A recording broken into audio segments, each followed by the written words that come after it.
اعوذ باللہ من الشیطان الرجیم، بسم اللہ الرحمن الرحیم۔ السلام علیکم ورحمۃ اللہ وبرکاتہ۔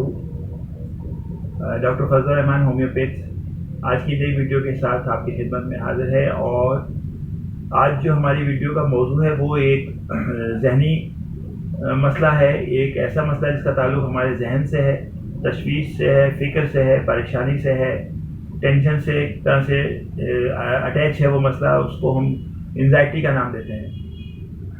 عام طور پر بڑے شہروں میں رہنے والے یا پھر کسی بھی ایسی جاب سے منسلک لوگ جن کے اوپر ذہنی دباؤ ہر وقت رہتا ہے، چاہے وہ طالب علم ہوں، مارکیٹنگ کرنے والے لوگ ہوں، یا پھر ہاؤس وائف ہوں، یا پھر بچے ہوں جن کے اوپر ایگزامز کا دباؤ ہوتا ہو، یہ سب کے سب انزائٹی کے اندر مبتلا ہو سکتے ہیں۔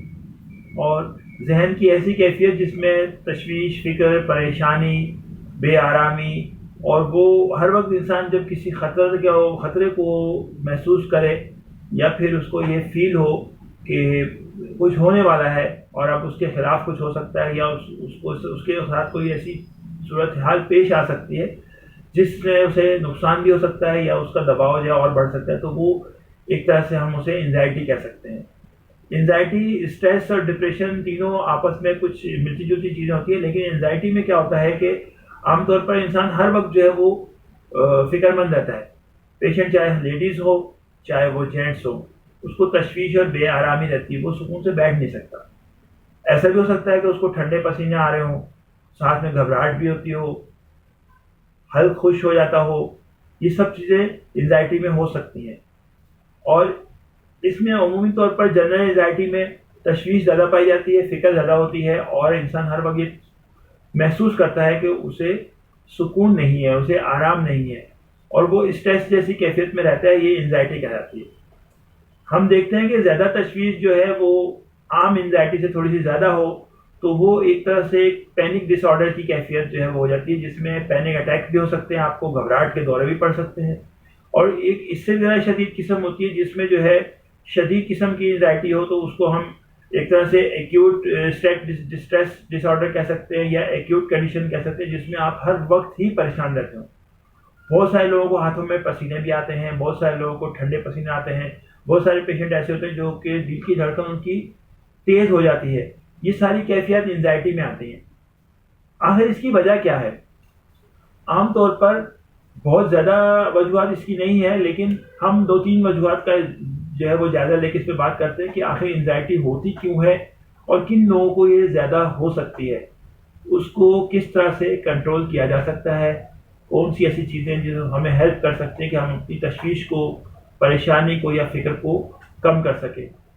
یاد رکھیں، فوبیا یا پھر خوف کی جو ایک قسم ہے جس میں انسان خوفزدہ رہتا ہے یا اسے کسی قسم کا خوف ایک طاری ہو جاتا ہے، اس کے اوپر یہ بھی انزائٹی میں ہی آتا ہے۔ اور فوبیا الگ سے بھی ایک بیماری ہے، لیکن انزائٹی کے اندر بھی بعض پیشنٹ کو جو ہے وہ تشویش اور خوف کے دورے پڑ سکتی ہیں، اس کو خوف ہوتا ہے کہ مجھے کچھ نہ کچھ ہو جائے گا۔ زیادہ تر جو ہے ہم یہ دیکھتے ہیں کہ وہ لوگ جو ماڈلنگ کرتے ہیں، وہ لوگ جو کہ سوشل میڈیا کی فیلڈ سے تعلق رکھتے ہیں، مارکیٹنگ کی فیلڈ سے تعلق رکھتے ہیں، تو اسٹوڈنٹس ہوتے ہیں، جیسے انجینئرنگ کے اسٹوڈنٹس ہیں، میڈیکل کے اسٹوڈنٹس ہیں۔ میڈیکل کے اسٹوڈنٹس تو ایسے بھی ہیں جو تیسرے سے چوتھے سال میں ہم نے خود دیکھا ہے کہ وہ بعض اسٹوڈنٹ نشہ بھی کرنے لگ جاتے ہیں، رات کو دیر تک جاگتے ہیں، سبق یاد کرتے ہیں، ان کے اوپر ایک دباؤ ہوتا ہے کہ مجھے پاس ہونا ہے، کس طرح سے مجھے ڈاکٹر بننا ہے، وہ اسے انزائٹی میں مبتلا کر دیتا ہے۔ اسی طرح سے بہت سارے مارکیٹنگ کے لوگ ہیں جو کہ اپنا ٹاسک پورا کرنے کے لیے وہ بہت زیادہ انزائٹی کا شکار ہوتے ہیں۔ باسز کی جو ان کی دباؤ ہوتا ہے پرائیویٹ کمپنیوں میں یا پھر ایسے ملٹی نیشنل کمپنیز میں، وہاں پر بھی وہ دباؤ کا شکار ہوتے ہیں۔ ایسے بچے جو کہ پڑھ رہے ہوتے ہیں یونیورسٹی یا کالجز میں، اس کے اوپر والدین کا جو دباؤ ہوتا ہے وہ بھی انہیں تشویش، انزائٹی میں مطلب رکھتا ہے۔ اور انڈیا میں اس پہ ایک فلم بنی تھی 3 ایڈیٹس کے نام سے، عامر خان کی، اس میں تو باقاعدہ دکھایا جاتا ہے کہ سوسائڈ تک کر لیتے ہیں بچے کہ مجھے بس اچھے نمبر لانے ہیں چاہے کسی طرح بھی آئیں۔ تو یہ ہمارے معاشرے کا المیہ ہے کہ ہم میں سے بہت سارے لوگ ایسے ہیں کہ جو اس بیماری کا شکار ہیں، اور وہ خواہ میں، یعنی اپنے اوپر طاری کیا ہوا ہم نے اس کو۔ بہت سارے اس کے راستے ہیں جس سے ہم اس سے نکل سکتے ہیں۔ ہم جاتے ہیں اس طرف کہ یہ جو ذاتی سیکورٹی کو جو خطرہ ہوتا ہے کہ اپنی جان کا خطرہ ہو، اس صورت میں بھی آپ تشویش کا شکار رہتے ہیں۔ بعض اوقات ایسا ہوتا ہے کہ آپ کوئی چیز چینج کرنا چاہتے ہیں، اپنی نوکری سے مطمئن نہیں ہے، اپنی جاب سے مطمئن نہیں ہے، آپ دوسری جگہ جانا چاہتے ہیں، آپ تشویش میں مبتلا رہتے ہیں، میرے ساتھ یہ ہونے والا ہے، مجھے یہاں سے نکال دیا جائے گا، میرے ساتھ یہ پرابلم ہو سکتی ہیں، تو نئی جگہ جانے پہ بھی آپ تشویش کا شکار ہو جاتے ہیں. کہیں بالکل نئی جگہ جاتے ہی آپ اسٹریس کا شکار ہو سکتے ہیں، انزائٹی کا شکار ہو سکتے ہیں کہ یہاں پتہ نہیں میرے ساتھ کیا ہوگا. خواتین میں یہ عارضہ مردوں کی بنسبت زیادہ ہے. اب ہم آتے ہیں کہ کس طرح سے ہم اس سے نکل سکتے ہیں. یاد رکھیے اللہ تعالیٰ نے ہماری زندگی کو ایسا بنایا ہے کہ ہمارا جسم، ہمارا برین، ہمارا دماغ جو ہے یا ذہن، ہمارا ذہن خود بھی اس چیز سے نکلنے کی کوشش کر سکتا ہے. ضروری نہیں کہ صرف آپ دوائیں ہی کھائیں، چاہے وہ ماہر نفسیات سے دوائیں لے کے کھائیں یا ہومیوپیتھی. صرف دواؤں سے آپ انزائٹی کو ختم نہیں کر سکتے. کوشش کریں، سب سے پہلے جو چیز ہے جو انزائٹی اور فکر کو ختم کر سکتی ہے وہ اللہ تعالیٰ پر بھروسہ ہے، اللہ کی ذات پر بھروسہ ہے کہ آپ کا پالنے والا، جو آپ کا مالک، آپ کو پیدا کرنے والا ہے، جو ہر کام کو سنبھال لیتا ہے. تو آپ کا آدھے سے زیادہ اسٹریس یا فکر پہلے ہی ختم ہو جاتی ہے. نماز قائم کرنے والے لوگ جو وہ انزائٹی کا شکار کم ہوتے ہیں. چاہے وہ کسی بھی مذہب سے تعلق رکھتے ہیں، آپ اپنی عبادت کریں تو آپ تشویش کا شکار کم رہیں گے، اللہ پہ بھروسہ رہے گا آپ کا. اس کے بعد اگر آپ واک کرتے ہیں، پیدل چلتے ہیں، صبح صبح ہوا خوری کرتے ہیں، پارک میں جاتے ہیں، تو آپ کا اسٹریس یا آپ کی انزائٹی کم ہو جاتی ہے. اس طرح سے اگر آپ پانی زیادہ پیتے ہیں یا فروٹ کھاتے ہیں، جی ہاں، فروٹ کھانے سے بھی فکر تشویش کم ہوتی ہے. مزاحیہ فلمیں دیکھنے سے بھی اس کو ختم کیا نہیں جا سکتا، تو کم کیا جا سکتا ہے. اسی طرح سے دوسروں کو اپنا دکھ اور غم بتانے سے بھی اسٹریس یا انزائٹی کم ہو سکتی ہے.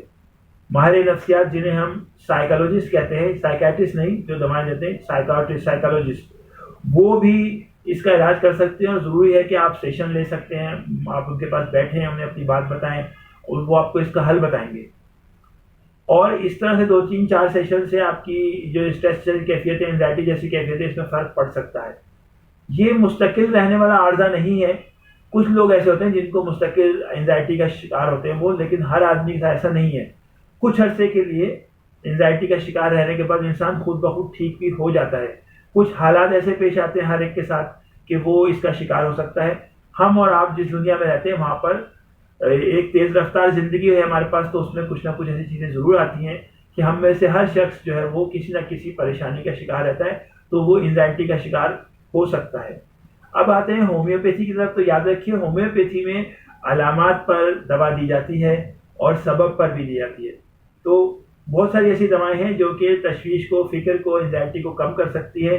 وہ آپ ہومیوپیتھک ڈاکٹر سے ملنے کے بعد ہی کھا سکتے ہیں. ڈائریکٹ جو ہے وہ سیلف ایک طرح سے میڈیکیشن جو نقصان دہ ثابت ہو سکتی ہے. انشاءاللہ امید ہے کہ آپ کو یہ ویڈیو جو ہے وہ فائدہ پہنچائے گی، اور اس ویڈیو سے آپ یہ جاننے میں کامیاب ہوئے ہوں گے کہ اسٹریس، انزائٹی، تشویش، فکر اور پریشانی کیا چیز ہے اور اس سے ہم کس طرح سے نپٹ سکتے ہیں. اگر آپ پھر بھی اس بارے میں کچھ پوچھنا چاہیں تو میں حاضر ہوں. میرا موبائل نمبر جو ہے وہ آپ کو کمنٹ سیکشن میں مل جائے گا.